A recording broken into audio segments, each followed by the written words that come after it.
গত বছরের শীতের সিজনে আমার বেশ ভাইরাল একটা রেসিপি ছিল এটা। তো আমার বাসায় যেটা হয় শীতের সিজনে এই রেসিপিটা প্রায়ই তৈরি করা হয়। তো চিন্তা করলাম আপনাদের সঙ্গে রেসিপিটা আবারও শেয়ার করি একটু ডিফারেন্ট ওয়েতে এবং ডিটেলসে। আমার বাসায় এই মুচমুচি চিকেন চাপ সবার অনেক পছন্দ। আর আমি এই চিকেন চাপের সাথে আমার হাতে বানানো এই যে লুচিটা সার্ভ করি, একদম হোটেলের মতো হয় খেতে। আজকের এই রেসিপিটা বলতে পারেন আমার একটা স্পেশাল রেসিপি। ভিডিওটা শুরু থেকে শেষ পর্যন্ত দেখবেন, ইনশাল্লাহ অনেক কিছু জানতে পারবেন। প্রথমেই 2 কাপ ময়দা নিয়েছি, সাথে হাফ চামচ লবণ, 1 চামচ চিনি, ঘি ব্যবহার করেছি 2 টেবিল চামচ। হোটেলে কিন্তু ডালডা ব্যবহার করা হয়, ঠিক আছে? তো হেলদি ভার্সনটাই আমি আজকে আমার ফ্যামিলির জন্য সার্ভ করব। তো সব কিছু খুব ভালো মতো মিক্স করে হালকা কুসুম গরম পানি দিয়ে এটা ডো বানিয়ে এক সাইডে রেখে দিচ্ছি। এখন এখানে নিয়েছি 2 লিটার পরিমাণ পানি, সাথে সামান্য একটু হলুদের গুঁড়া দিয়ে এই যে মুরগির হাফ অংশটুকু আমি সুন্দর করে সিদ্ধ করে নিচ্ছি। আপনার যে কোনো পিস আপনি এখানে ইউজ করতে পারেন, নো ইস্যু। মুরগিটা আমি সিদ্ধ করে নিব উল্টিয়ে পাল্টিয়ে প্রায় 20 মিনিট মতো। তো 20 মিনিট পরে আপনাদেরকে দেখিয়ে দিচ্ছি, আলহামদুলিল্লাহ হয়ে গেছে। চুলা থেকে আমি নামিয়ে নিচ্ছি। এখন একটা স্পেশাল মশলা তৈরি করব।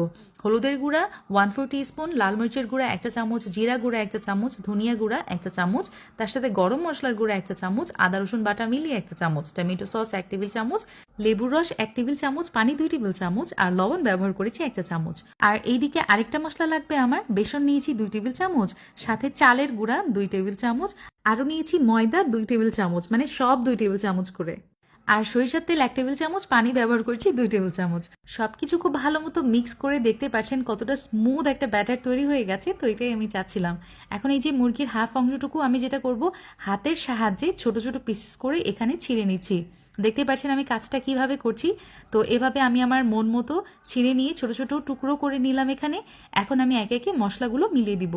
যেই স্পেশাল মশলাগুলা আমি একটু আগেই তৈরি করে রেখেছিলাম না, ওগুলোই 2টা মশলাই চিকেনের সাথে মিলিয়ে নেওয়ার পর ওপর দিয়ে দিয়ে দিব হচ্ছে চিলি ফ্লেক্স। তার সাথে ব্যবহার করেছি ধনিয়া, মানে আধা ভাঙ্গা ধনিয়া, মানে একটু থেতো করে নিয়েছিলাম আর কি, সেটাই দিয়ে সবকিছু খুব ভালো মতো মিক্স করে এটা একটু রেস্টে থাক। আমি এই দিকে চলে আসছি লুচি বানাতে। আমার আটাটাও কিন্তু মানে ময়দার ডোটাও কিন্তু খুব সুন্দর করে সেট হয়ে গেছে। ছোট ছোট লেচি করে একটু তেল দিয়ে আমি এটা খুব সুন্দর করে মাখিয়ে নিয়েছি।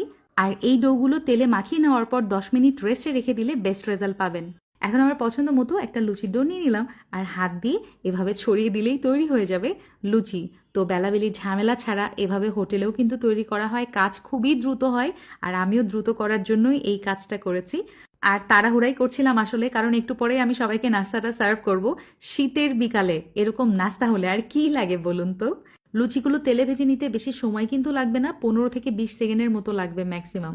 তো এভাবে আমি ঝটপট লুচি প্রথমে ভেজে নিয়েছি সবগুলা। এখন